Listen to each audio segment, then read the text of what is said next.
In this video, you're going to install Visual Studio Code on your machine. Visual Studio Code is a text editor. It's not like the text editor on your machine you might use to jot down a few notes. This is one specifically designed for programming languages. So it's going to make it really easy to actually write JavaScript code. This is where we're going to write all the code we write throughout the course. We can learn a bit more about this one, Visual Studio Code, by going to code.visualstudio.com. Aside from being my favorite text editor, Visual Studio Code is free, open source, and it runs everywhere. So regardless of what operating system you're using for this course, you are going to be able to install VSC and configure it exactly as I have my local copy set up. For this course, I've actually completely uninstalled all of my plugins, themes, and settings. I deleted Visual Studio Code completely, and we're going to go through the process of setting things up from scratch. We'll start off just by using the default features. VSC comes with JavaScript support, and as we move through the course, we'll add on and customize Visual Studio Code, creating a better development environment. So if you don't have a text editor you already use, or you haven't used VSC before, I'd recommend giving it a try throughout this course, as you'll get the added benefit of being able to set up your local development environment exactly as I have my local development environment set up.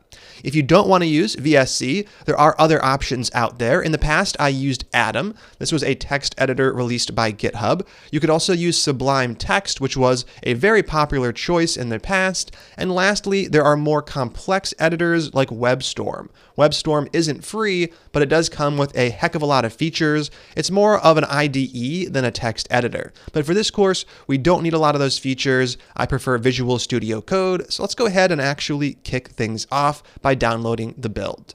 We're going to run through the process of just installing it real quick. Once we're done, we're going to crack it open and make sure it was actually installed successfully. This is where we're going to write all of the code throughout the course, so I'm going to be keeping this program open from basically right now until the final video. Let's go ahead and crack that one open, and the process is going to be a little different for each operating system. I'm going to assume that you are used to installing things, so hopefully you can get through that process without too much trouble. Up here, I have my downloads window. I was just given the application to drag to my applications directory on a Mac. I'm going to do just that. And then all we're going to do is crack it open and make sure it actually works. I'll go into applications, down to Visual Studio Code. I'm going to open that one up. And the first time you open it, you might need to accept some permissions or change some stuff. Mac typically does require some sort of confirmation like this window right here. And once we click open in that window, we should actually get brought into the program. Right here, what are we seeing? We're seeing the welcome screen for Visual Studio Code. This welcome screen is just trying to guide you through some ways to get started or ways you can customize the program. And we are going to do a little customization right now. What we're going to do is install a couple of plugins that are going to make life a whole lot easier. The first thing we can do is just uncheck this box. We don't need to see this welcome screen every single time we open it up. Over here, this little package icon, this is where we can install new plugins. All of these plugins are going to customize the behavior of VSC in some way. The first one we're going to grab is called Sublime Text Key Map. This plugin is going to switch the keyboard shortcuts for Visual Studio Code from their defaults to the defaults popularized by Sublime Text. While I don't like the Sublime Text editor, I do think they really nailed it with the keyboard shortcuts. This is a super popular plugin. We got about 500,000 downloads. So we're going to go ahead and click install to install this one. Now, in order to actually have this plugin take effect, we have to reload things, but we're going to install one more plugin before we do that. This course is going to be using modern JavaScript from the beginning. And in order to support some of those features, there's just one plugin we have to install. To find this, we're going to search for ES6. We'll talk more about exactly what ES6 is later.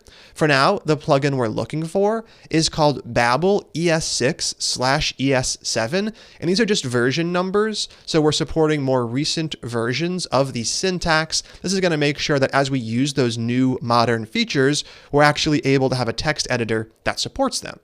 Now we can just click install for this one as well, and those are the only two we're going to be using for the moment. For now, we can go ahead and click reload. This is going to completely reload Visual Studio Code, making sure those plugins are actually used. And now it's time to go ahead and move on. Up above, new features are available for Sublime Text Key Map 3 Do you want to enable? Sure. Let's go ahead and do just that. All right, so we have Visual Studio Code all set up. We can go ahead and close down that welcome screen. At this point, it's asking us to open up a new folder for our project. We will do that just a bit later in this section. What we're going to do in the next video is install a program that's actually going to allow us to run JavaScript. We have a place to write JavaScript. Now we need a place to run it. Let's go ahead and jump right into that.